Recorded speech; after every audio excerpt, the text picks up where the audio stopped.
Sunday ছুটির দিনে আমি চলে গিয়েছিলাম নদীতে মাছ ধরতে বন্ধুর সাথে। অনেক দিন পর আবার মাছ ধরতে চলে গিয়েছিলাম নদীতে।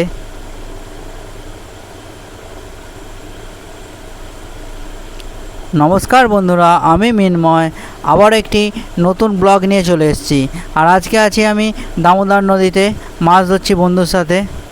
আর এখন আমাদের অভিজ্ঞ শিকারী আমার বন্ধু, অনেক দিন ধরেই মাছ ধরছে। এখন টোপ গাঁথা পর্ব চলছে, এখন টোপ গাঁথছে। আর এবার অভিজ্ঞ শিকারী মানবেন্দ্র থো করে দিল, থোটা দারুণ হয়েছে।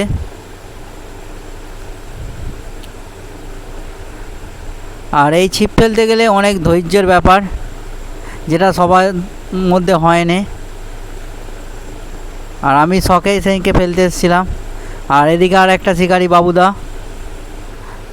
থো করছে। বাবুদা থো করে দিল, বাবুদার ল্যান্ডিংটা ভালোই হয়েছে। আর এই মাছ ধরতে কারা কারা ভালোবাসেন আমাকে কমেন্টে জানাবেন। আর নদীতে কারা কারা ছিপ ফেলছেন আমাকে কমেন্টের মাধ্যমে বলবেন। কোথায় ভালো মাছ খাচ্ছে কমেন্টের মাধ্যমে জানাবেন। আর আমি অনেক দিন পরে গেছি, আমিও একটা থো করলাম। এই থোটা কেমন হয়েছে তোমরা কমেন্টে জানাবেন।